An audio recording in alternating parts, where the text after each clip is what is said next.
Hello, welcome to SocTalk with JNAB and the Sundance Kid. We are going to explore the frontiers of technology, art, and the human experience. I'm Jamie McDonald, lecturer at School of Computing, and with me is... John N.A. Brown, also lecturer at the School of Computing. So today we were thinking of talking potentially about human-computer interaction and specifically thinking about where it might go in the immediate future.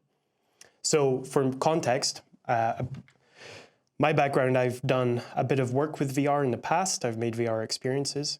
So I've got some experience, at least in terms of creating virtual reality content. And I've also designed interfaces for apps and websites. And then, John, you've got a rich history, so it's maybe worth for context. Oh, okay. Well, yeah, for context, I've done a fair bit in that. I've worked for some gaming companies. I've worked for a number of other companies. Before coming here 6 months ago, I spent the last 6.5 years in Silicon Valley consulting with companies nobody's ever heard of, like Facebook and Google, Amazon. So I've spent a lot of time working on human-computer interfaces of many different sorts, from augmented reality and virtual reality through to standard interfaces like various keyboards and mice, or mouses, as I prefer. Nice, good. Well, so hopefully we might at least have something interesting to say on the topic. Hopefully. Yeah. So I don't know, where do we want to start? So recently, just as a initial talking point, we're at this time when we're speaking and releasing this podcast, Apple have just recently released their Apple Vision, which is a VR/AR/mixed reality headset. And they're calling their whole interface spatial computing. So they don't have any controllers, it's all your hands, and you're looking around the interface, and then you pinch to select things, which is fun and interesting. But what I thought was interesting about that is looking at, I've not used one yet, but all of their interfaces are two-dimensional windows. Obviously, because for many, many decades now, we've all been trained to interact with 2D windows rather than true three-dimensional interfaces. There was a period where people were trying that, right? Three-dimensional interfaces. I remember in Jurassic Park specifically, when the velociraptors are about to come into the room, you see, I can't remember the girl's name, but she's sitting on the computer interface, and the folder file structure is this three-dimensional file structure. And she's going along this horizon and then finding the right file to lock the doors or whatever. And it seems to me that was a pathway that just kind of stopped at that time, because if you're on a 2D screen, I guess 2D interfaces there's a bit of depth because you can overlay windows, but it's not truly a three-dimensional space that we're taking advantage of. And I wondered if we're speculating on the future. Like I say, it seems like they've taken shortcuts right now because it makes sense to just have floating 2D windows because we're all accustomed to that. But I wonder in the future if are we missing out on a potential better interface with it being three-dimensional? That's a great question. It's got a couple of points in it that I'd like to discuss. So are we missing out on things that could be better? Yes. That's the entire history of technological development for any product that gets used by multiple people and tested and proven or disproven in the market. The history of consumer products is full of examples. You're probably coming up with your own right now of products that were beaten in the market by things that were inferior. So are we missing out on something? Yes. Is it something we should be missing out on? Maybe also yes. The 3D interfaces, and I always think of the Iron Man films, where there's so much of that in his engineering mode when we're seeing that the great inventor Stark is thinking deeply. He's interacting in 3 dimensions with the light around him.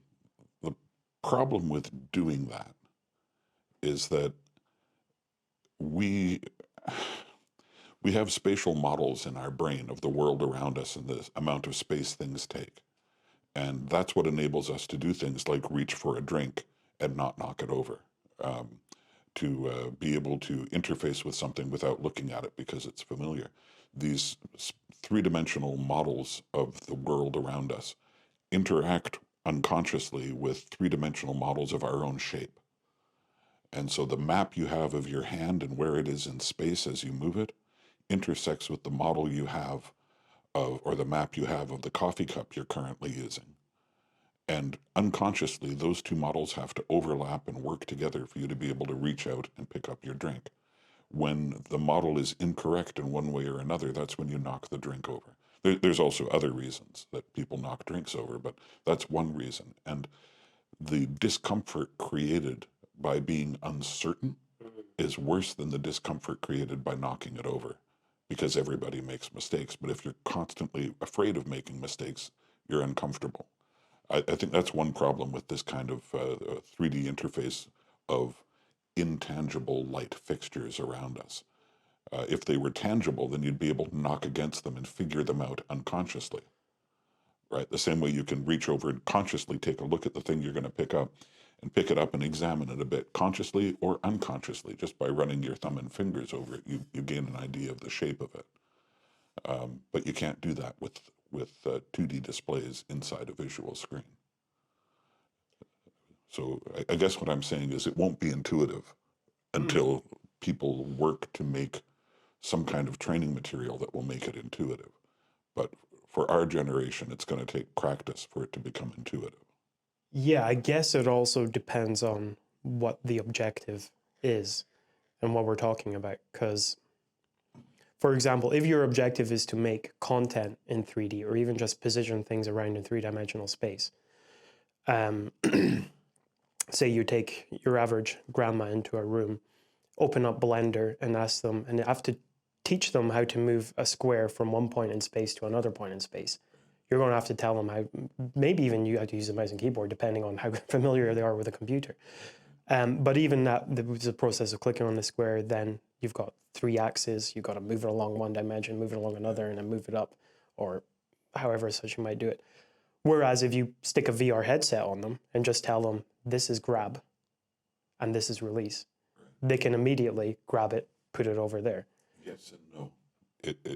And I don't want to be argumentative, but they can immediately grab it and put it over there if the visual cues that have been created to describe the 3D space intuitively to the user are cues, visual cues that they recognize. So sometimes they are. Simple things like a grid work can work really well in saying this is a flat surface and here is a flat surface that's parallel to it but on a different elevation. Don't use the word elevation, don't use the word parallel, just let them see it and interact with it, and a lot of people will figure that out. The thing is, if their visual model is different than the predominant visual model of the people who designed and approved of that design, then it's not going to work for them, regardless of instruction. Yeah. Okay. So I guess I missed a lot of context that I would have. I've got this imaginary scenario in my head, and I've not explained all of the context. Yeah, I would be imagining something where you stick the headset on, and for the most part, and your standard VR experiences now, you can see your controllers as representations of hands, and I'm imagining, sure, you give them some cue of like a table or whatever, a surface over there. And then once they stick the headset on, they're seeing the full three-dimensional space, a cube there and a table there. And you've told them this is grab with your hand, and they can see where their hand is in space. And so they'll be able to do this and do that. And then in Blender, I would be, or whatever 3D software, I'd be imagining the same thing. It's just the different controls in order to do it. Mouse and keyboard as the controls. Yeah, the problem is, as you've described it, I think, and just tell me if I'm wrong, because I'm wrong all the time. I expect that, and knowing me as well as you do, I hope you expect it now too. The problem is one of visualizing oneself at the controls. And tasks like picking something up and putting them down, we don't think of as requiring control. They're unconscious tasks that we perfected when we were infants, unless you've had a neurological injury and have had to regain control. There's something you don't think about deliberately. So I've even seen it where people put on the VR headset or stand in the VR booth and then say, whose hands are those? Right, okay. Right? Because it's clearly not their hands. They know what their hands look like. right? So you have to do something to frame it. Fortunately, the framing can all be, or almost all be, unconscious. And that's what will make it feel intuitive after they've done some unconscious framing. If they have, if you put somebody in that situation you're describing, and then you say to them, I'm just busy here. Could you just push that box a little further away? Yeah, that one, that box there. If you could just push it, maybe use your left hand. Yeah, if you could just put, and just give them a task to do like that and get them to do a few things like that while you're busy elsewhere, then they'll unconsciously start defining for themselves what the environment is and how they can interact with it. Then it'll start to feel intuitive once they've done that enough, right? But if you assign them a deliberate task, some people will get it right off, some people won't get it right off, and that'll be based largely on what they know and what they don't know about these kinds of environments. Okay, yes. I guess ultimately what I'm speculating here in the argument I'm making is that if you have someone from scratch who's experienced the world all their lives until a certain point in their life, my only speculation here, what I'm arguing, is it's probably easier for the stick the headset on and do that rather than train them how to use them as a keyboard. Yeah, because the controls are more abstract. Yeah. So that's what I'm saying is maybe the potential for more intuitive, coming closer to reality. So closer to reality of like, I understand I can move this over here and now that's in that space. And that whole interaction was completely mapped closer to reality than a mouse and keyboard. I agree with you. The only thing that would interfere with that would be familiarity with an existing abstraction. So, for example, when you're steering a car is one of those really complex things that nobody thinks about once they learn. And once you've learned it, you try to act like it wasn't at all complex to learn because you don't want to sound like it was hard for you to drive.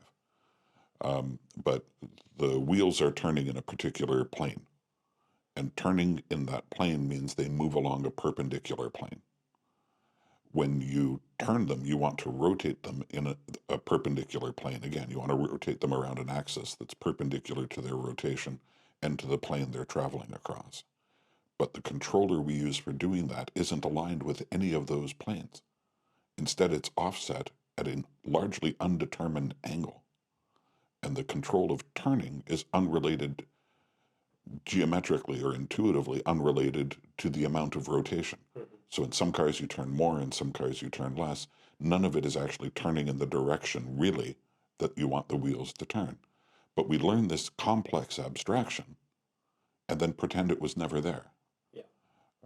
So when you take someone from knowing how to drive a civilian's car and put them in a light armored vehicle or a heavy armored vehicle where the steering is done entirely differently, they're lost. They have the paradigm of holding their hands up to steer, right? They have the paradigm of rotating a wheel, but they don't know how to rotate it without spinning out, right? And I used to give the example of when cars were first introduced to the public, there were three major ways of steering them, right?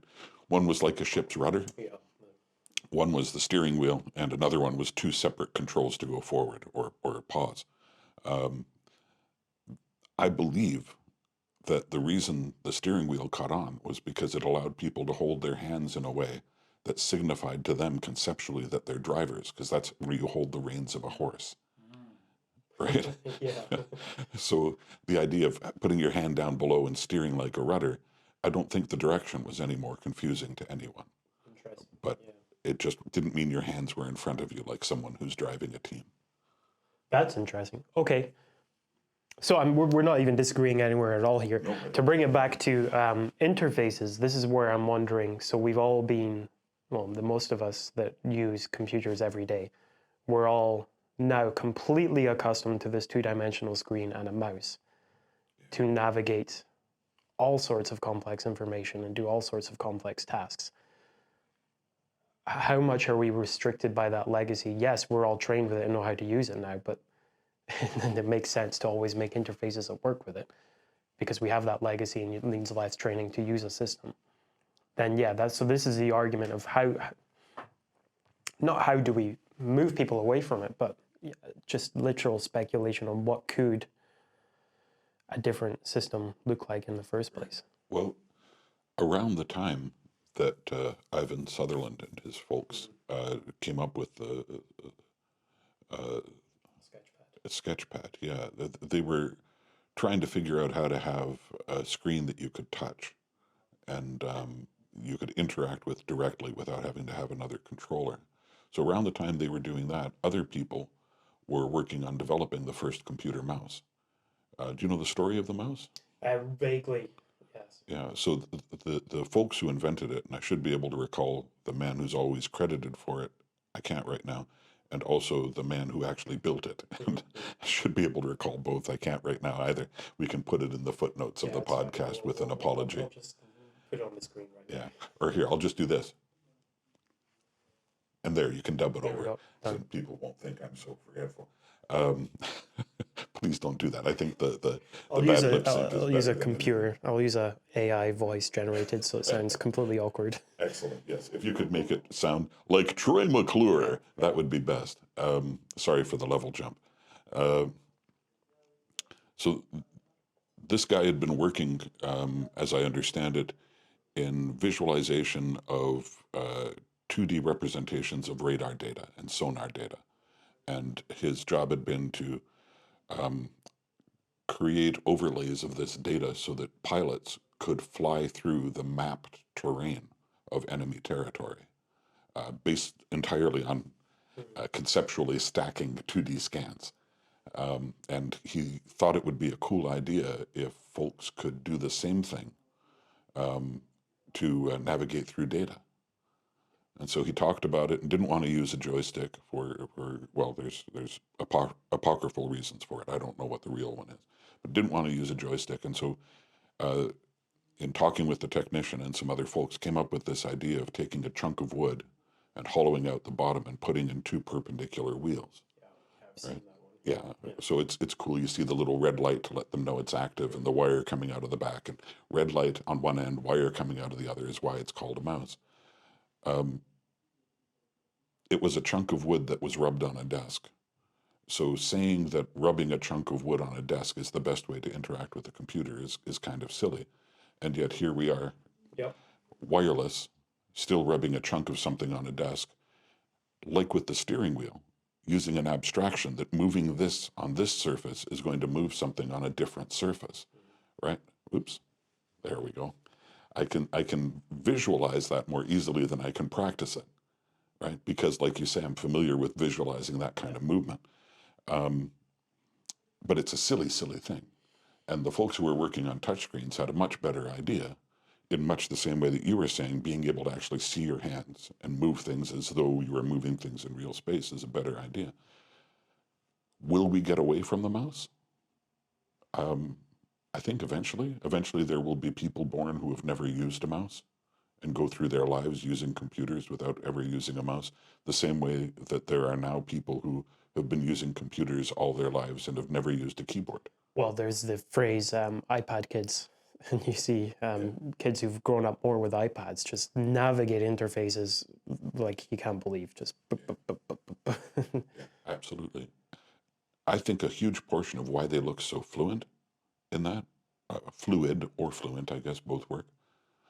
If I hadn't pointed out my own mistake, probably no one would have noticed it. The reason they look so fluid and fluent is because they're willing to make mistakes at it.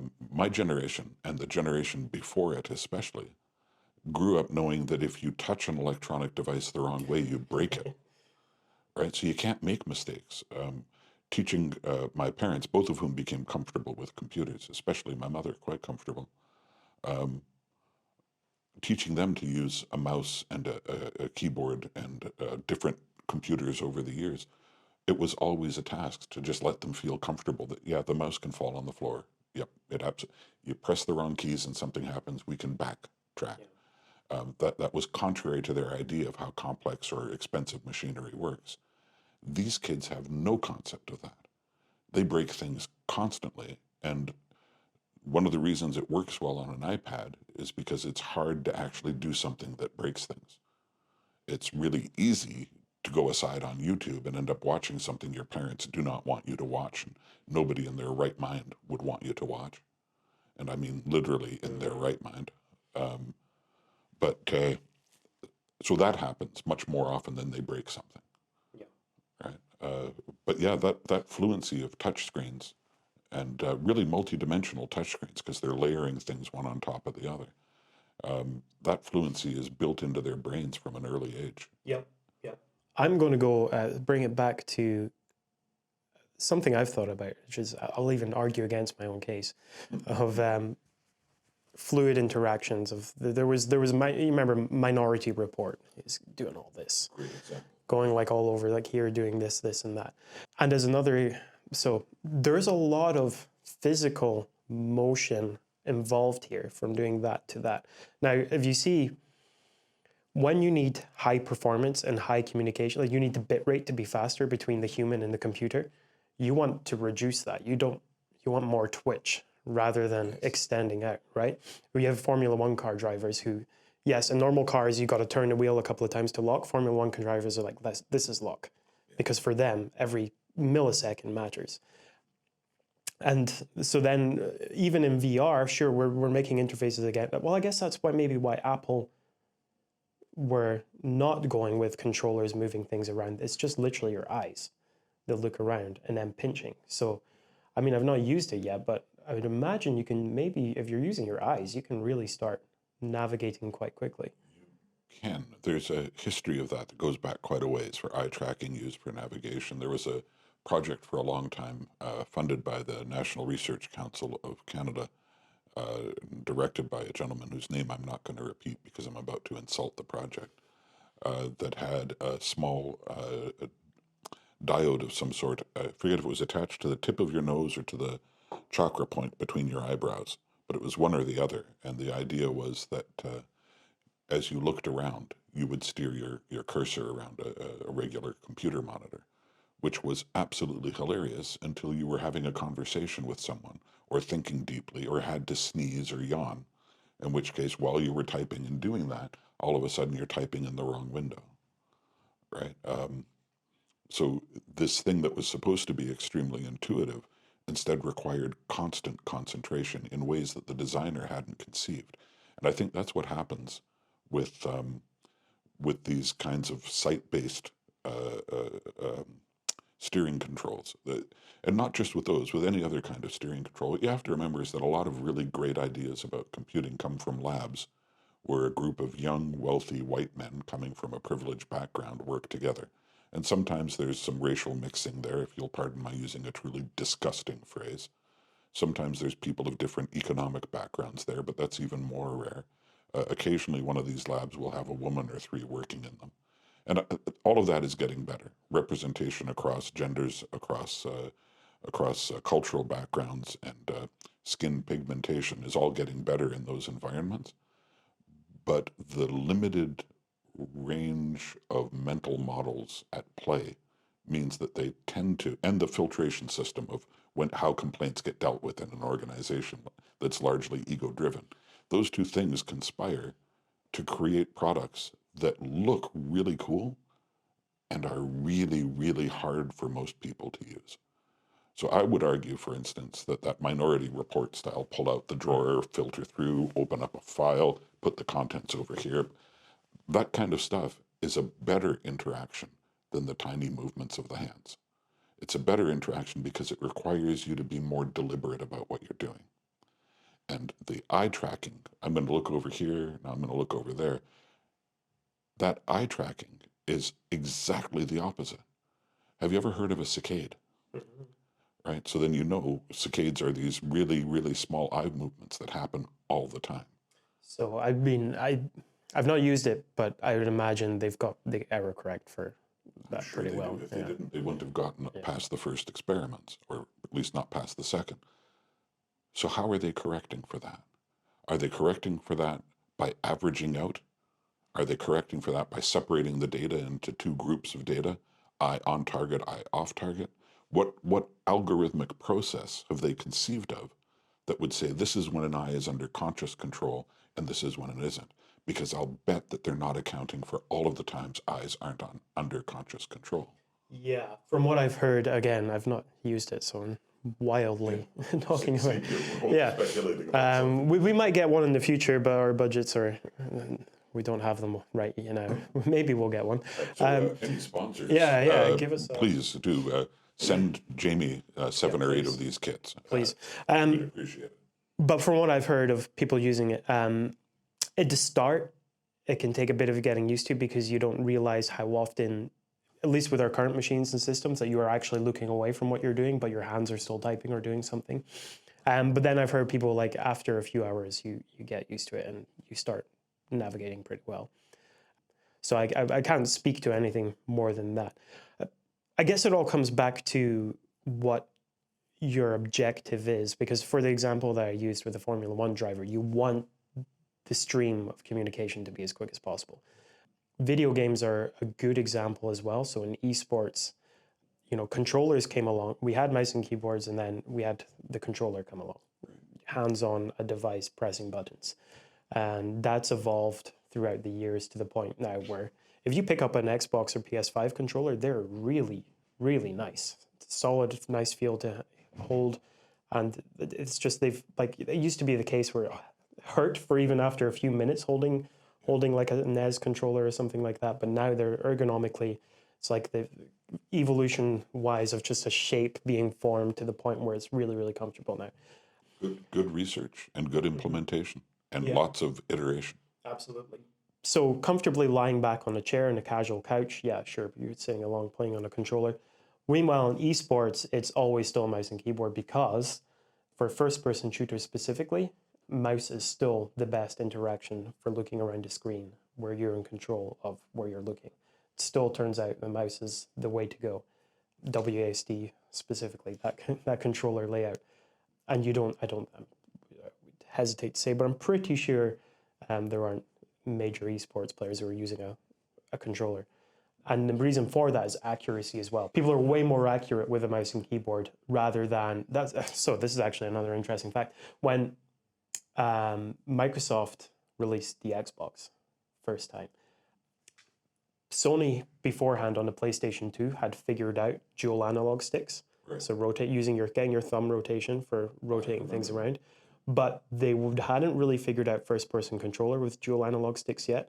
It was Halo, specifically the first Halo game, where they figured it out. They cracked it, which is strafe with one stick. So that means you push forward, you go forward, strafe left, strafe back, and then the other to rotate and look around. And then that's now completely default for all first-person games you'll play in a video game. Halo was the first. They figured it out. For that, you had GoldenEye on the N64, which was like really awkward to control. You have to like go around like this. You'd have to like stop and then aim and all this. But then Halo, they figured it out. But then even still, meanwhile all that was happening, I forget. Doom was a little bit different, but then I don't know. I don't know which was the first game to fully map out FPS the way that we have them now in video games on PC. But it's pretty much the go-to. What I'm saying here, I guess, my argument here is that it's still when speed matters and accurate, fast communication, turns out mouse and keyboard is still very good. So, and I think it's also because they'll turn their DPS on the mouse kind of high or low. They all have their different options, but you're wanting to minimize the movements as much as possible. I remember when I saw a prototype of a keyboard from, I don't know, it's like the 60s or 70s, where he's got his hand on a device and he's like doing combinations of buttons for different letters. And I guess the argument was if just through Twitch, you can, in theory, get faster. But obviously, to learn that is significantly harder. So, yeah, I guess ultimately the point here is that, there's a balance to be had between speed but training, potentially. Yeah, there's the thing about bringing in esports or bringing in Formula One racers is that these are people who are performing a high concentration task where ideally they're teetering between being in flow and being fully focused. So being in flow in a way that they're completely distracted from reality and being fully focused on the reality around them. And they have to be an interesting balance of both, a state of flow that most people don't realize until you've become an expert at something. And that could be anything. That could be slicing a banana for your cereal. That could be skiing downhill. Um, People are experts at different things, but the level of expertise and focus there is unusual. And the ability to transition into it is unusual. And I think happens through practice. But there is a reason why the advances in steering wheel control that you were describing for Formula One drivers haven't translated to the real world. You know, car companies would love to be able to say we use the same steering system as, right? They'd love that. But the reason it hasn't translated is because the demands are entirely different. You do not want a super responsive steering wheel. For a long time, that was flipping over minivans, the fact that the steering wheel was too responsive for the equilibrium of the vehicle, given that they had a higher than usual truck style body sitting on top of a lower than usual car style chassis. This made the things likely to flip over, especially at speed if the front wheel turned, right? So that kind of real world danger um, can come into play with things as simple as the controls of the computer. If you use a regular computer keyboard and mouse um, every day, uh, say for schoolwork, whether you're preparing it or answering it, um, it's very possible that you'll get carpal tunnel syndrome. It's very possible, especially if you're unfortunate enough to follow the specific ergonomic guidelines that are always given for both tools. You're running a great risk. When you're driving a Formula One car, you're not at risk of that. You're using the tools in a very controlled way and very deliberately. And the time that you're not behind the wheel, you're training to be behind the wheel. You're training your mind, your reflexes, your body to be prepared for being behind the wheel. It's the same thing with esports to, I hope, a lesser degree. Maybe now with the financial backing involved, it's the same kind of thing. But folks who play esports spend their downtime training like mad to be the best possible player, learning the games, learning the moves, learning their options, but also physically conditioning themselves to be able to hold a controller, right, which is vastly less uncomfortable than it used to be, but is still uncomfortable, whether it's the new ergonomically shaped mouse. And if the sarcasm didn't come through there, I hope you can pick it up now. Uh, the ergonomically shaped mouse and keyboard, or whether it's the other controllers that they're using, um, they still have to physically condition themselves for the extreme use of it. So it's quite different from the player who's sitting on the couch. That kind of physical and mental preparation means that you could change the interface to a huge degree, and the people who are motivated to do that will just add that to their preparation routine, right? So you could come up with a game if it was challenging enough, and if there were degrees of challenge that increased incrementally at the right rate, you could get people to transfer over to controllers that were completely ridiculous by our standards, just incredibly complex. You could get people to go back to the complexity of those two manual joysticks when they weren't properly aligned conceptually, just by giving them enough reward in gameplay, right, to make it worth their learning how to do that. And folks do that. People add different options, controls to games all the time. Well, if you want to be impressed by absolute ludicrous control systems and people completely mastering games. This game, Zelda Breath of the Wild, and for the most part, people play that game and they go through it the way it's meant to be played.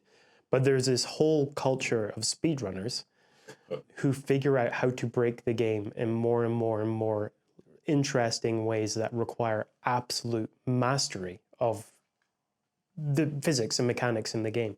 And you see them like, there's simple things like there's these things called bomb jumps where they like have to float down and they have to like quickly drop a bomb but then quickly switch through a menu and quickly and you see them just fly through it. You don't know what happened, but they've pressed about 10 different buttons and then boom, the game breaks and they fly off into a different direction. So yeah, I get that leads into what you're saying there. And it's interesting that people kept doing that. It's fun to see which games will end up having speed runs, because there's still that, it adds this whole other post-game element to games people love, where there's that challenge and competition, where they're trying to just break and get faster and faster and faster and faster. Super, super interesting to see how they figure all these communities of figuring out different ways how they break things and try to get the speed of completing the game down and down and down. But that adds to your argument there of as long as there's a reason to keep engaged, people will completely figure out these advanced communication methods with ultimately a computer. They're just figuring out ways within that context how to communicate as fast as they can as possible to get what they want. And there are some people who will sit down and practice that for a very long time. That's lovely. That's a great example. Thanks for telling me about something I didn't know. I love it when that happens. Yeah, I mean, it's the equivalent of someone, mastering guitar and getting a massively cool, fast riff and whatnot, but then they're doing it with video games, and it's that kind of equivalent. It's like Eddie Van Halen being able to do distortion effects on his guitar without a distortion pedal, right? He just had that kind of mastery of the machine. Or so he says anyway. I don't know. I never held his guitar, but I've heard him say that. Yeah. Unless it was a deep fake. So that leads to, okay. So then the ultimate ideal future that people are trying to get to at some point, God knows how it will get there, or if it's probably possible. I don't see any reason why the laws of physics would deny it. How do we reduce barriers more and more and more between the human and the computer, the digital world? We had that whole phase in the 90s. Obviously we have Ivan Sutherland getting the basics of VR and also just generic human-computer interaction. Then we have the exciting wave in the 90s of virtual reality specifically, but the technology not quite being there yet, but it influenced culture a lot about that time. And you have the Matrix, you even have children's shows like Digimon of people going into digital worlds and all that. And then it kind of lulls out. And now we're kind of back again with people thinking about actually getting in there, getting into the digital world, in inverted commas. And ultimately, most sci-fi options of getting there are no interface. It's just some bit of sci-fi magic that just gets your consciousness into that digital space. Plug the ground into the back of your head, put the helmet on. Yeah, something magical will happen. Yeah, there's a reason for that, right? The reason that it has to be a magical step in our fiction is because we don't have clear scientific steps to do it. We know that the brain is ridiculously complicated. And so trying to go through the brain or through the nervous system has to be magic, according to Clarke's law, right? The better question in my mind, contrary to popular belief, which I think you described really well, the better question, I think, is how can we make it possible for people to physically interact with the virtual world? Like I was saying before, using eye tracking is fine until somebody blinks or whoever was designing the algorithm didn't realize how eyes actually work, which has been a huge part of my career, is dealing with issues that come out of the fact that a whole bunch of people approve something without considering how humans actually function. I didn't mention in the introduction my background in biomechanics and ergonomics, but that's a big part of how I got here. To be considered an expert in the field of how people and machines interact. I understand a little bit about the body and I understand a little bit about the mind. And I ask these kinds of questions. So for me, it's very important that I not have telekinesis. If I had telekinesis, I would break things constantly. You'd also lose a lot of friends very quickly if everyone could hear what you're actually thinking about. Not telepathy. Oh, sorry, telepathy. Yeah, telekinesis, as in specifically moving things with your mind. Exactly. Yeah. So yeah, telepathy, I would never admit that I have it. Yeah. No, I mean never. Okay. Yeah, that's fine. I mean, yes, I don't know what you're thinking, Jamie. So the problem with telekinesis is that you would have to focus all the time on doing nothing, right? I think it was Theodore Sturgeon who wrote the story Man of Steel, Woman of Kleenex. And it was about the ridiculous assumption that Superman and Lois Lane could have a love life. And for reasons I won't go into here, the title is leading you in that direction. One thing that raised for me as a kid reading that story was Superman would have to worry all the time about keeping his feet on the ground, not floating above it and not sinking through it. His body would be so dense and so strong that he would break every single thing he touches.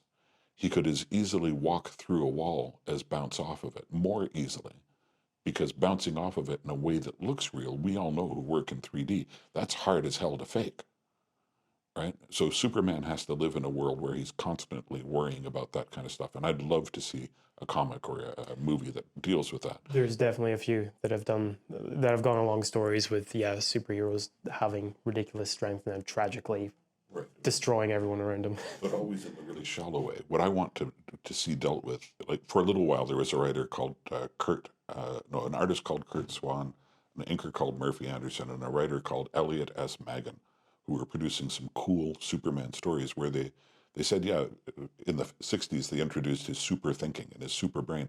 What if he really had that? What if everything he was doing was part of a huge long-term plan because he's that smart? I'd like to see something that deals with the physical aspects that way.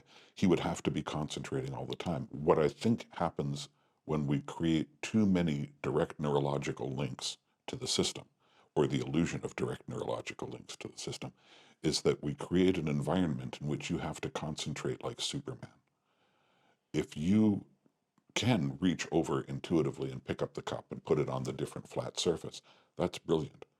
But if you have to be thinking all the time, deliberately, where is my hand now? What is it touching now? I can't feel it touching anything. Is it touching something now?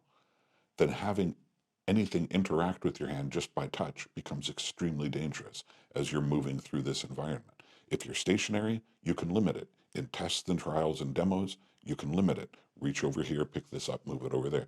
Touch this window and drag it over here so it's no longer in the periphery of your attention.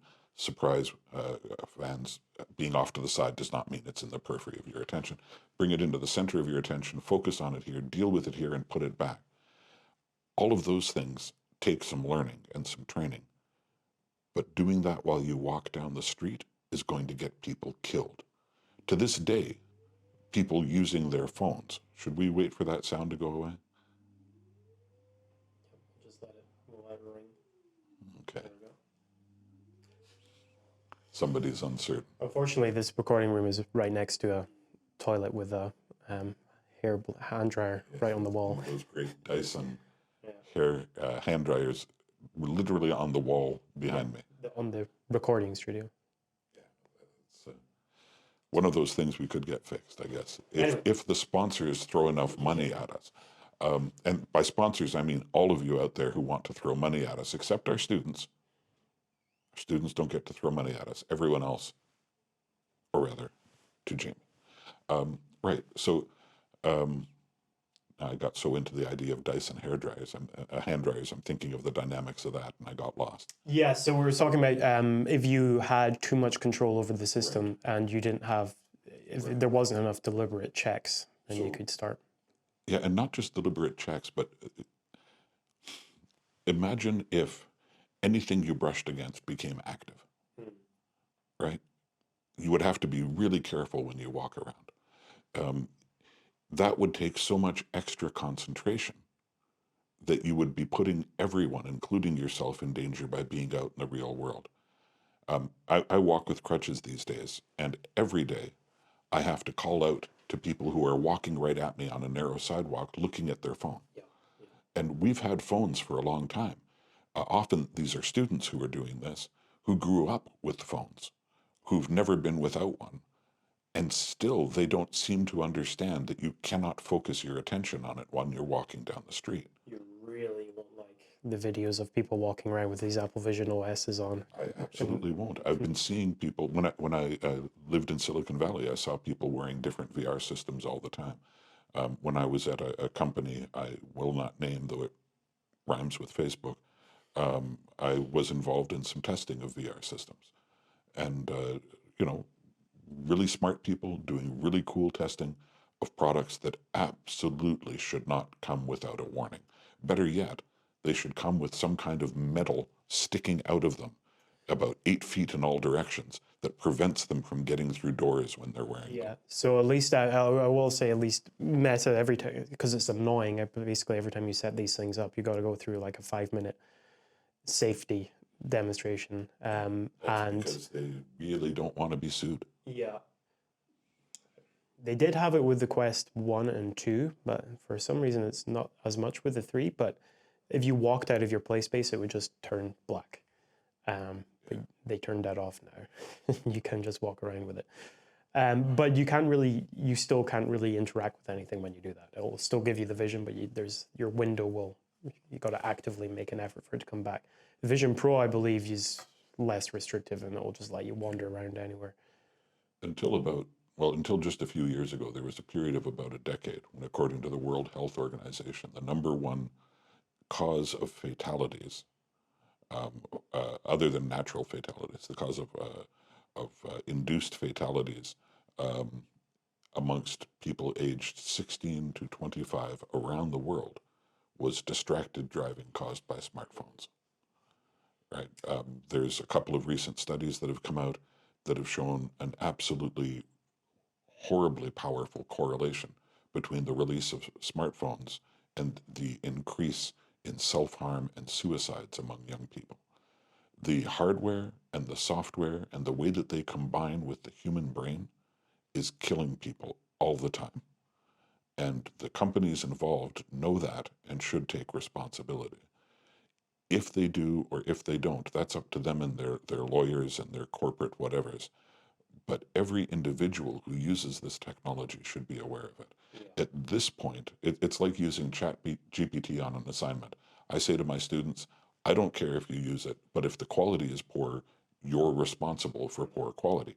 I also say to them, the School of Computing cares, follow their guidelines. The university, RGU, cares, follow their guidelines. But I don't think the quality is going to help them, and I think it is going to hurt them until they develop mastery of the tool. Right? And very few of them are interested in developing mastery when they're using it to cheat on assignments. No, yeah, that is, you always just have a range of people who will take shortcuts anyway. Yeah. So the same thing is happening cognitively with the use of the phone. Everyone knows when you're driving a car, your phone should be turned off. It should be in a different, unavailable space. Everybody knows that. And if you ask them, they know that. If you ask them if it's safer or not, if they have it stuck under the seat that they can't reach, they know that. But if it rings while they're driving, they look. If it makes that pinging sound that says it's time to scroll, all the brain chemicals get released telling you, scroll, scroll, scroll, look now, scroll, scroll. And you do it because the part of your brain that is addicted to that, the part of your brain that reacts to that without thinking, reacts faster than the conscious warnings that you shouldn't do it. This is how brains are built. This is how humans function. We operate on at least 2 different layers of depth. The Nobel Prize winners Kahneman and Tversky say that it's 2, thinking fast and slow in the famous book. I believe it's 3, and that it's probably actually 3 that reflect 5, but you'd have to read my upcoming papers to understand that. Fundamentally, the conscious part of your brain that understands math and safety warnings and things like that isn't in control of your body at almost any time at all. And the people who are building interfaces for us to use treat it as though that part of your body, that part of your brain, is always in control. Until they accept that's not the case, they'll be building products that will kill us by accident. Yes, and that actually gives me a great argument. I have a hunch, and it's be more of a hunch for me in general, that you have AR and VR. And for me, I've always thought VR is where we should pay attention to, because virtual reality, of course, being you're completely in a virtual space and you should be fixed and you're interacting with that virtual space. Augmented reality, the argument is, oh no, you should have the digital world with you the whole time whenever you walk around and do things. Right. And now you've given me the solid argument that that is a bad idea, because the real world is dangerous. The real world, if you're paying attention to some digital thing, we have weak meat bodies that can easily be injured or worse. Whereas if you're in a stuck space in virtual reality, yeah, sure, there's still all the problems that of social media and all those potential problems. But at least physically, you know, unless you're banging your hand on the wall, you're going to be physically safe. So that's given me a good argument of why I'm sticking to VR, and why I'm arguing VR is the direction, not augmented reality. I'm glad to hear that. Personally, I like both.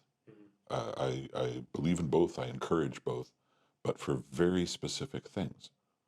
So I love the idea of augmented reality being something that helps me look things up when I need them. Yeah. The idea that I could walk down the street and be reminded, oh, you know that person. Or, oh, you wanted to stop at that shop. Hey, it's 3 o'clock. Don't forget, it's 3 o'clock. And here's a reminder of why that's important. Those kinds of things appearing before me, that's great. It's the design that matters. Exactly. Yeah. If they appear in the right way, if they appear in a way that's in line with what Mark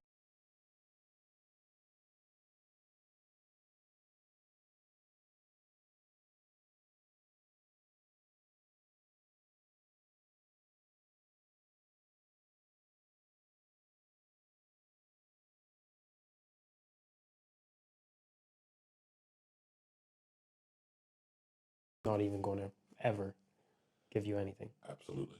Absolutely. Or if you're walking down a street, it should give you nothing except a little bit of a signal that says there's information here if you want to stop and think about it. Right. And that's the key.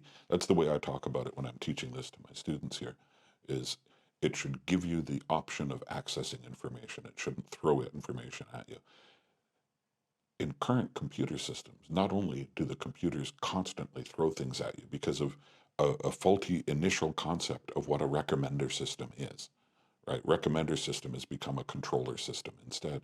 Not only do we do that, but with the increasing commercialization of the people using the products, right? Not of the products, but of the people using the products. Now you're getting ads and you're getting information you don't want intruding on your augmented reality. So, for example, the augmented reality I use the most is Google Maps. I know it's not a fancy VR headset, For sure. but I use it very often to check distances on things. I know for a fact if I'm measuring the distance in walking from one place to another, I take the time that Google Maps gives me and I multiply it between 2 and 4 times. And then I've got an accurate sense of timing because I'm not a 22-year-old recent college graduate intern. For me, I multiply it by 7.75. Nice. You run a lot? No, I just walk fast. Nice. Yeah, well, we'll see how it is when you get to 60 and walk Yeah, on no, crutches. The the key point is, and I think you've illustrated it nicely, or we have together, is that the information is there, but we have to modify it both in our own ways in order for it to be useful. People who take it as fact are making a mistake. They're misunderstanding the use case. It's like people who use Google to look up an answer when you're talking with them, right? And they say, oh, I can look that up, and they get an answer from Google. But is it right, or is it just what Google is telling you? Because what Google tells you is almost always not right. And we've discussed that before with students and together without students. It's the assumption that technology serves you is a false assumption. The assumption that technology is designed to help you is a false assumption, and it's dangerous to make those assumptions. The fact that we can see this in something as unobtrusive as Google Maps, that only lies to you when you ask it to tell you the truth, it means that it's going to be much more dangerous when people are wearing a headset 24 hours a day and walking out in the world and driving their cars or flying their jetpacks while wearing it, unless we fundamentally change the precepts by which these things are designed. I think we have to go back to Mark Weiser's calm technology. I think we have to go to Baker and Hausen's peripheral interaction to better understand that, or my own area of anthropology-based computing. Those things will help designers and engineers and corporate executives maybe pull back the reins a little bit, those steering wheel oriented reins a little bit, and slow down some of the things that they can do to keep them in line with the things that people can use safely. Yeah. To be fair, I think at least there's some recognition of that in larger companies. For example, I mean, Apple and Google now their notification systems are getting much better in that. I say better than they were. So they will cluster things. They recognize every notification isn't important, and it's much easier to set up profiles now that don't interrupt you in specific use cases. It's very easy to change them. But the default is still bad, right? And it doesn't have to be. My paper about how to make pop-ups unobtrusive was published 10 years ago, and it's got strong evidence in it. My paper about sound alerts, published even earlier, showing actual brain activity that backs up what I said. And there's other papers that do the same. Golombek, for instance, and others have written about the fact that there is neurological data, there is neurophysiological data, and there's sociological data that backs all this stuff up. The fact that the companies are 10 years behind the curve in introducing a modicum of customization, I think is still them working in the wrong direction. It's not that they should make it easier to stop these things from killing you.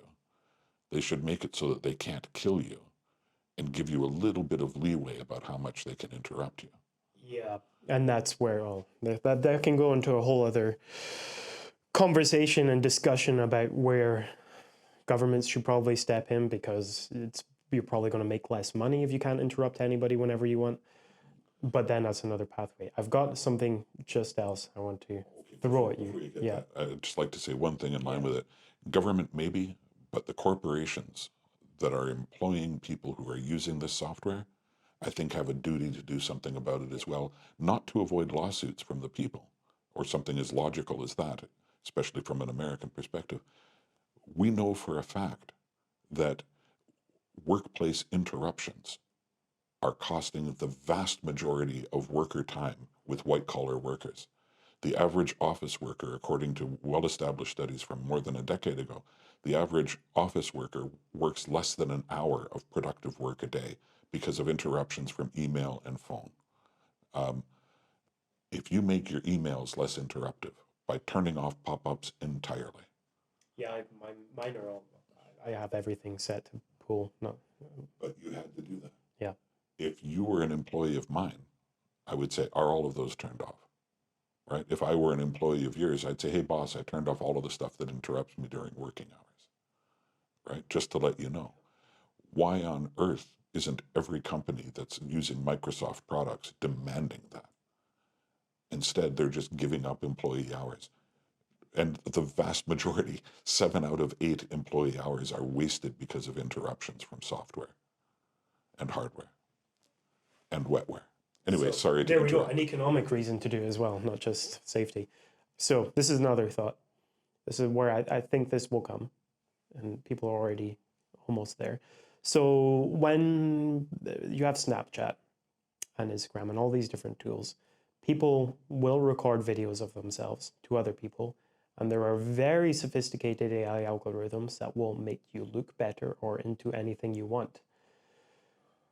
The way I see this going, it's going to be the other way around soon-ish, maybe in the next decade or so, where, oh, you don't like how your spouse looks? Don't worry, you can change their filter on your headset.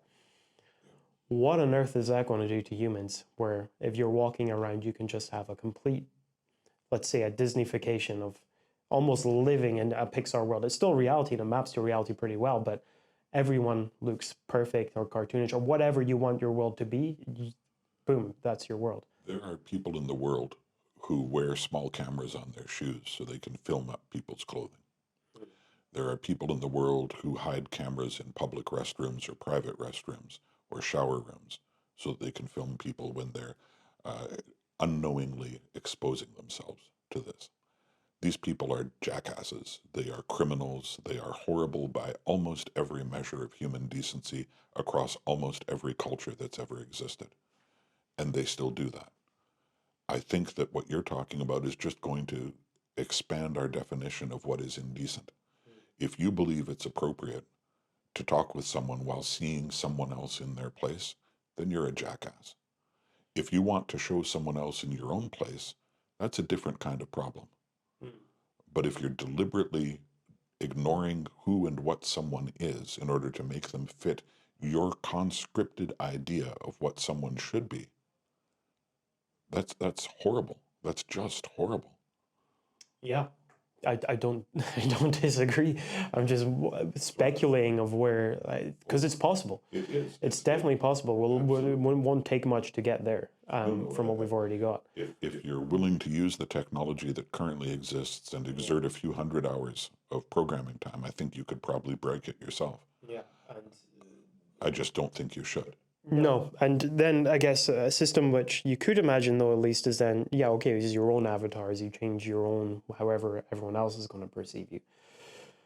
Now we do that anyway in video games a lot, and people enjoy that a lot, and that, I don't know, I would need to look into the literature of how good or bad it is for people, but I know from at least anecdotal evidence that a lot of people enjoy that. They like to go into different worlds and be something completely different. I think it's fantastic therapeutically, if you'll let me put on my psychologist hat for a minute. It's fantastic therapeutically for people to be able to go and have exciting interactions with other people, like exciting heart rate increasing interactions with other people in a different persona. I think it's fantastic. You can be someone else, you can do things that don't come back on you in your day-to-day life. And yet you can revisit the best of them with your colleagues once you're done, or your friends, or by yourself, thinking back on the great gameplay moments that this other you, this persona did. That's wonderful. Everybody should experience that. I used to play D&D as a kid, and it's the same thing. yeah, it's the best thing in the world to be able to step out of yourself and do that. I think any therapist would agree with that, which means I'm probably wrong, and there will be therapists who see this little video clip and say, "Oh, what an idiot." Yes, yes, I am. That doesn't mean that I think that those personas should replace you in day-to-day life.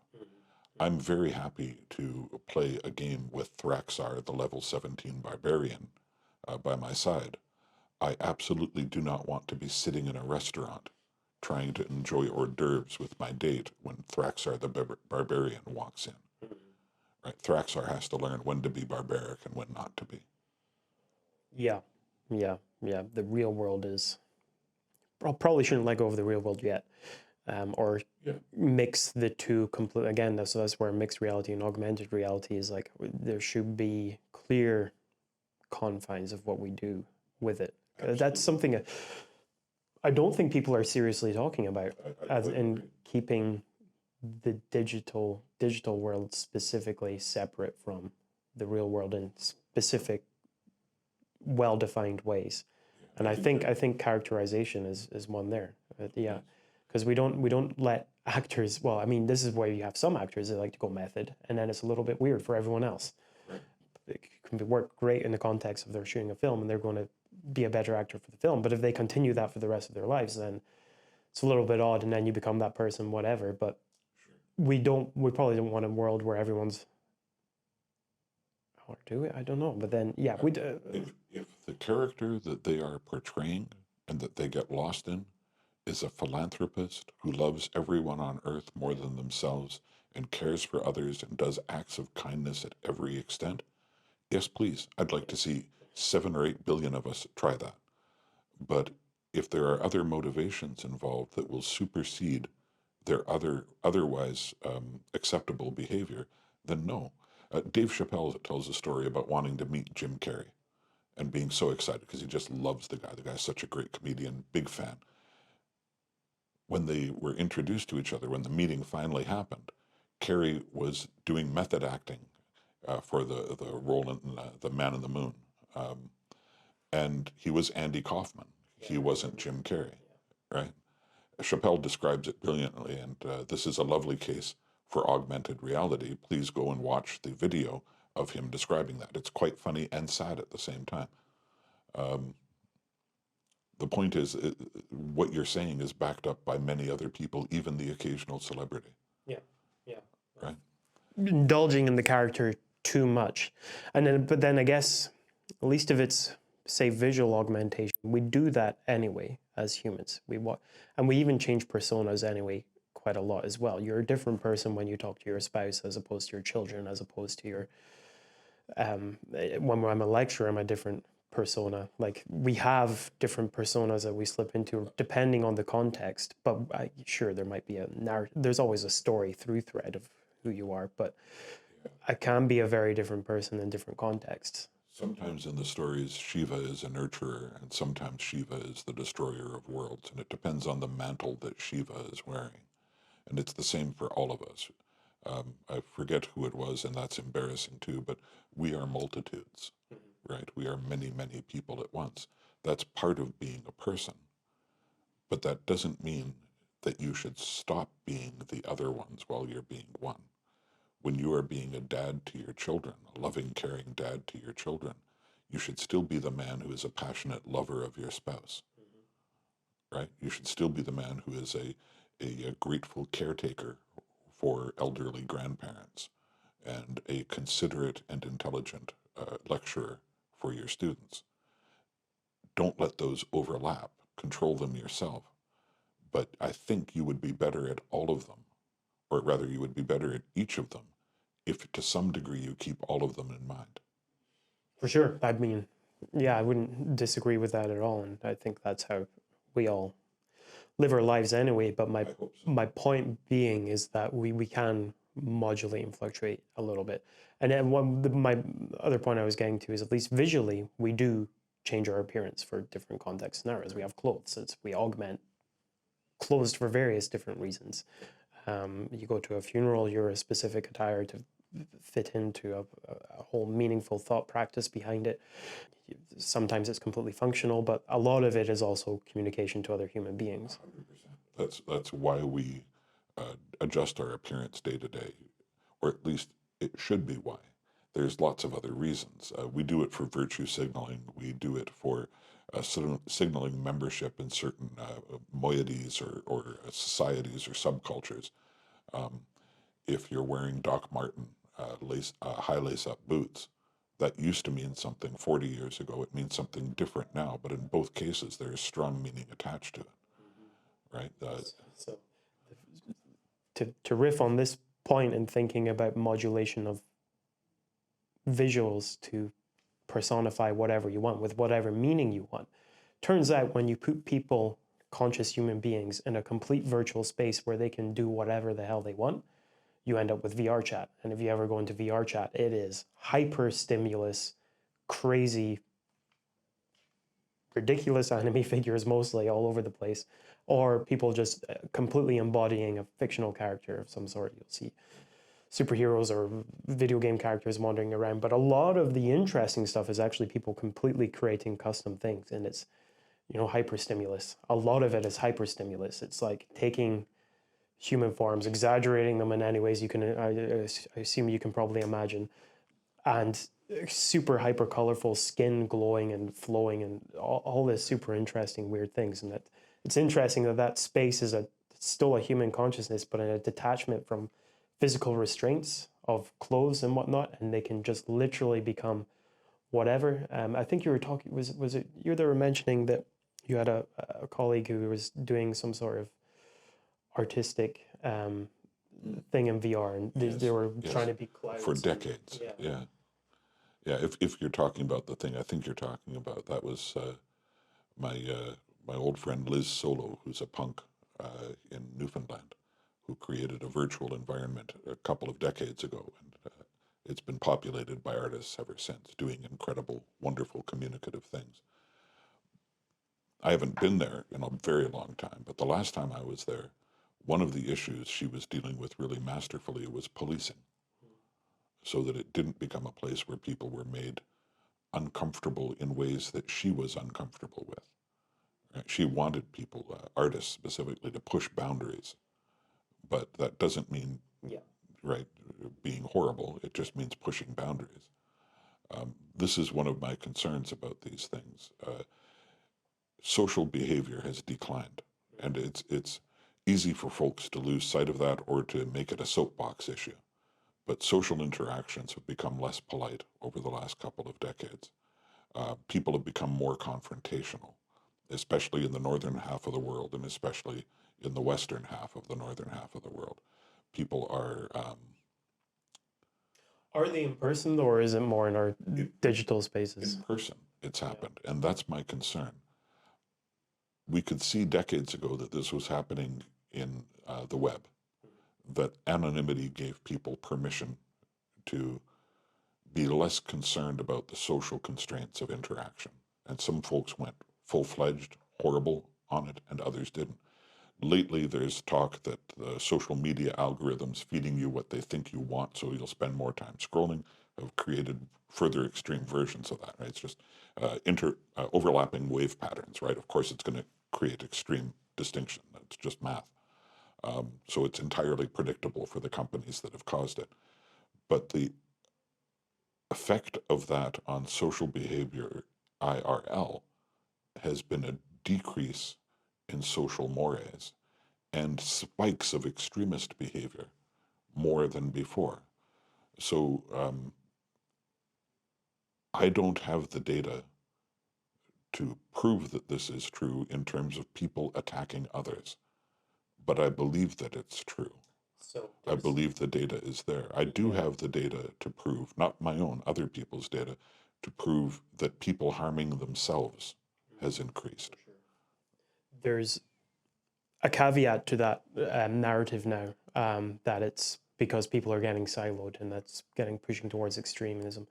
There's I don't know who's looked into this specifically. I learned it from a Kreutzegg video, however you pronounce that, on YouTube. The argument more now is it's actually not the case. We're actually exposed to more opinions than ever. But the human reaction is to do categorization of us and them. So because you're exposed to more and more and more different types of people, you're like, they're not me, they're not me, they're not me, they're not me. So then you actually end up trying to find who are you more, and you otherize the other people because you're exposed to them more and you don't have a relationship with them or anything. So in the example that they give is, at least in small towns and communities, you all, sure, someone might be a little bit different to you, but you all have a narrative like, oh, but we are this family, a name behind us, or we are this tribe, or we are this. So you always have a narrative thread. And then even as we grew in civilization and your networks are bigger and you have larger towns, it's like, well, we have the football team. Oh, well, I'm from here, I have that. But then we're in the digital space. It's just lots of varying different, and there's these narrative tools that we have, like nationality, race, culture, blah blah blah, to help categorize us and them. And the argument now is that it's actually trackable. You are exposed to more opinions. I agree from that perspective exactly with what you're saying. The problem is that that's not the perspective I was speaking from. Sure. So if you take a look at people who grew up in a small town 200 years ago, the odds are they would only meet one or two people in their lives who weren't from that small town. So increased communication, increased potential for communication, even before the internet age, exponentially increased their exposure to different ideas and different people. Absolutely. And this continues in the internet age.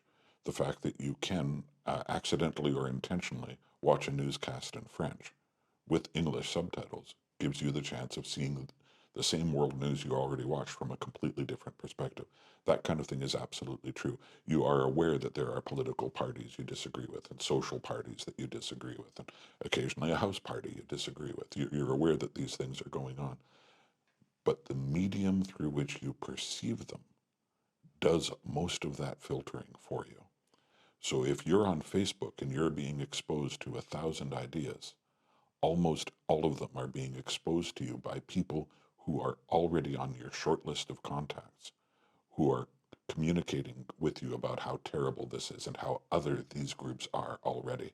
So in human social consciousness, there's a limit to how many people you can think of as What's being, that number? yeah. Someone's name number. Yeah. So there's a limit to how many people you can think of as being part of your network, right? And the folks within that number, and it's a much smaller number that you actively consider, not that you can conceptualize of, but that you actually consider day to day. Oh, well, Fred told me the other day, and that can mean something very weak or that can mean something very strong. And for the people who are really followers of what Fred has to say, it stops being Fred's told me something the other day and it starts being something that you know innately. Those people are doing all of that filtering for you. And if you spend any time in the kind of communities you're describing or in any other online community, you'll see that there is a tendency for people to go towards the most generic, basic, fundamental splits as quickly as possible. That othering is pre-filtration that's already done. So I would say that the argument you're making is true from one perspective, but I think in practical terms in the internet, the opposite is true. I think most of us are exposed to a whole lot of stuff filtered by a very small number of ideas. Mm. This is my concern with all of the technology we've been talking about. When the possibility of what augmented reality could be is filtered through the commercial concerns of a few billionaires, when the possibility of what virtual reality could be is focused through the monoculture of a Silicon Valley-based company, or Beijing, or Taiwan, or Shanghai-based company. When And it's not just the companies; it's also the business models they employ. right, but the business model is huge. The cultural cues and standards of the people working in that business, if they don't have a diverse crowd around them to challenge them on that successfully, right? Then you end up with these very narrow focuses, like the sexist hiring AI at Amazon, like the racist facial recognition software almost everywhere.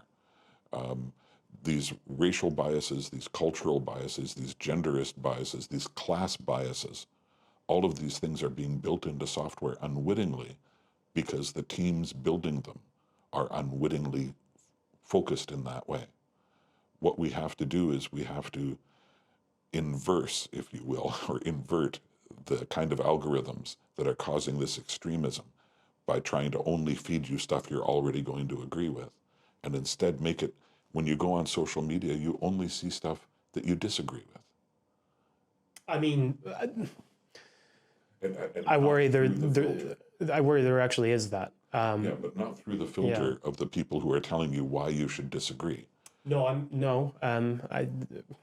Again, from at least first-hand experience, if I scroll through my Facebook, I will quite often be just showing wild things or like whatever.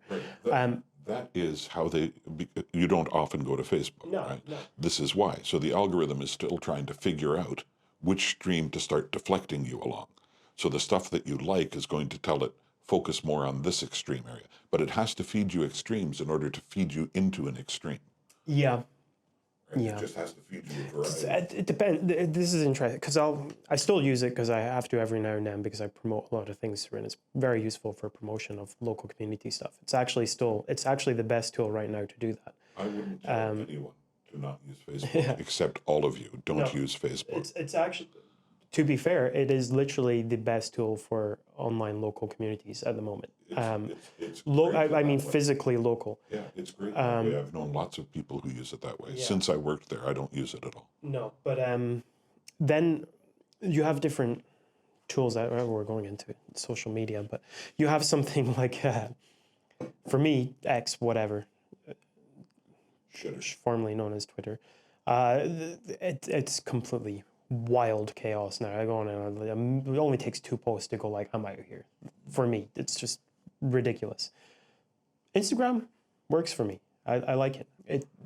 It's probably because the algorithms figured me out. It shows me a lot of cool art of really cool digital artists, and that's the majority of what I see. Yeah, and whatever their yeah, and it does seem to me that I don't want to be giving too much credit to Meta, but it does seem to me they actually look. There's still a million faults with them, but it does seem to me at least they obviously care a bit more than Elon Musk.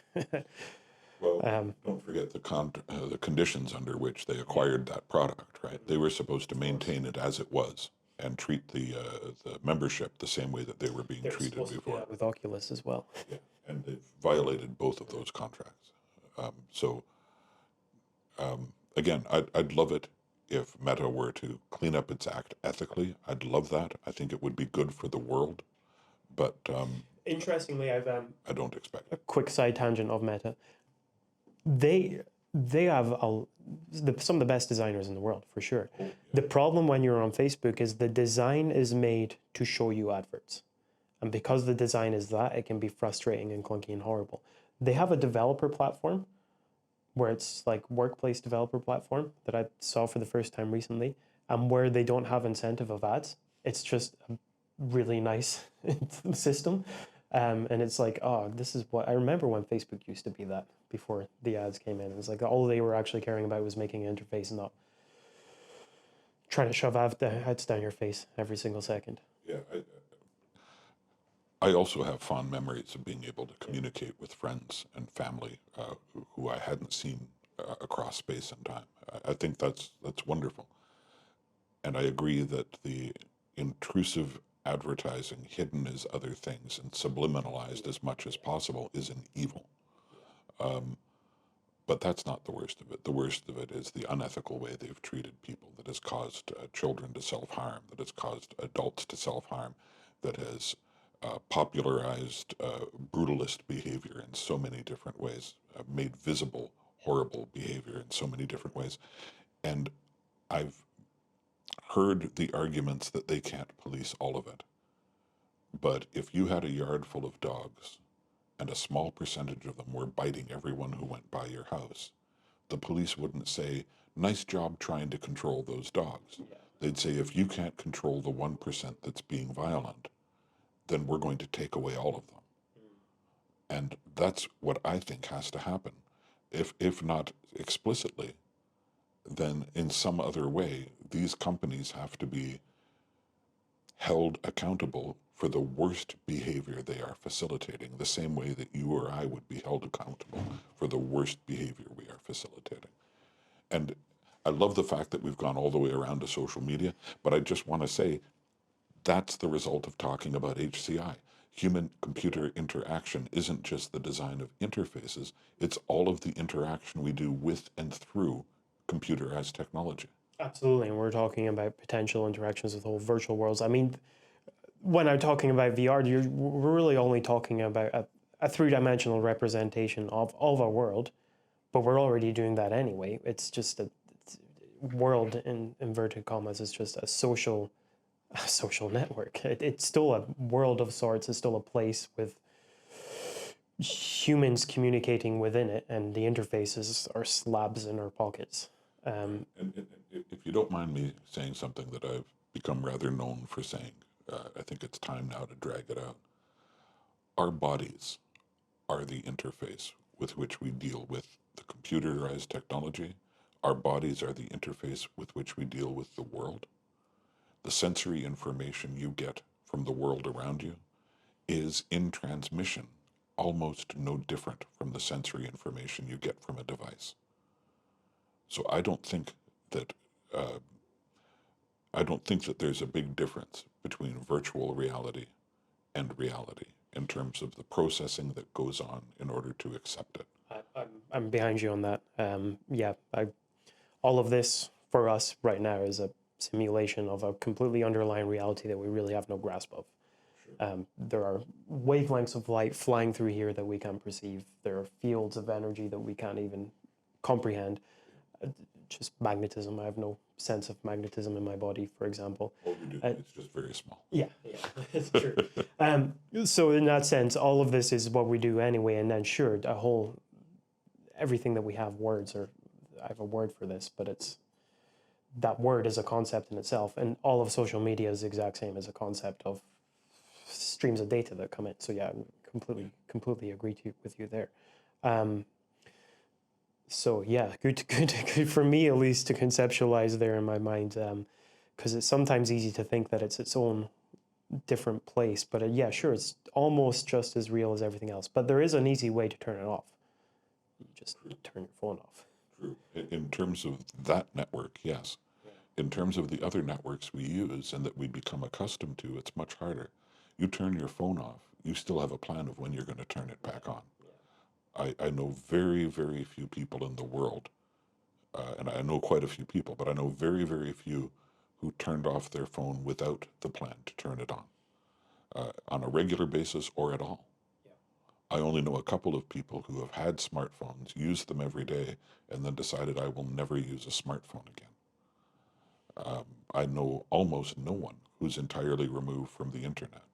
I know very few people who are entirely removed from social media. These are things we could turn off, but we don't. In the same way that all of us could give up eating meat and help save the planet that way, because it would be great for carbon emissions, but we don't. All of us could eat only local food and it would be great for carbon emissions, but we don't. There's a whole lot of things we could do. We could all become more considerate of the most needy in our communities, right? But we don't. The logical things we should do in order to live better lives are not the things we do, because the conscious, thinking, thoughtful, reading, math using part of our brain is not the part that's in charge of our bodies. Yeah. The term I like best to describe all that is our evolutionary baggage. Nice. Nice. I call it the proto-prosimian living in our head. Yeah. And I agree. That bit of evolutionary baggage is, well, it's like the tail wagging the dog. It's the baggage pulling the person along with it. So, I mean, well, I'm going to try and wrap it up in a bow. Excellent. As for the future of human and computer interaction, interface, our conscious brains interfacing with these whole new platforms and systems that we're developing, who knows? It's going to be a wild, wild west. It's going to change us as much as we change it. Hopefully, we can be cognizant of how it's changing us and course correct when it's going down the wrong pathways, and design better systems so that when we, if one day we're fully in there in a completely new digital world of sorts that is as real and interesting as this one, or more real and interesting, we're doing it for the betterment of conscious experience and having less suffering overall. Now that's okay. Let me not go down a pathway of just sticking your headsets on to inject dopamine into you. Now we're going into Brave New World, avoiding Brave New World in the best way possible, where we're still looking after the planet and everything else, I guess. If I could, I think we haven't disagreed much, No. and so I'm going to disagree with you at the end here Go now. for it. To me, the future of VR and AR isn't interacting consciously. To me, the future is interacting unconsciously. When these systems are designed to support us unconsciously in ways that we can then consciously decide to use or not use, right? So not making us part of their unconscious structure, but making them part of our unconscious structure, then they will be tools that can be used by all of humanity, but not until then. Because we live in the real world, like you were saying, and like you said, the real world is dangerous. So anything that's making demands of our conscious attention is going to get us killed. Yes. I wouldn't disagree with that. For some reason, Man, I tried so hard to disagree with you. for some reason, that thought, though, I'm drawn to think of Noah Yuval Harris, who put a spin on wheat and saying that wheat cultivated us. We do, if you looked at it from an abstract level of space, you'd be like, these apes are doing a lot to help this version of grass grow all over its planet. Yeah, there's a great cartoon from the 1950s that did the same thing with cars. Yeah. And then, so this whole digital world that we're creating, and now things that start talking back to us, are we their tools? Anyway, that could be a whole other. We'll leave that to be continued. Excellent. I think we've hit on a bunch of cool things that could come up later, and I hope we have a chance to do it. For sure. If you've been here for this long, thank you very much for listening. We really appreciate it. We were going to do this either way. Me and John sit down and talk like this either way. We thought we might as well record it. If you found it interesting, please let us know, because we'd like to hear that. And if there's any ways you think we can improve it, also please let us know. We had another one before which didn't record, but the summary of that one was iterative feedback is good. So if you have any feedback, please do let us know. Yeah, please, even if you didn't enjoy this, that's also iterative feedback, and we'd like that. As the Austrian psychologist Viktor Frankl said, you can't control what happens to you in the real world, but you can control how you respond to it. So if you want to give us feedback that we can respond to, Yeah, we can choose to listen to it or not. Nice. Okay, thank you very much. Goodbye.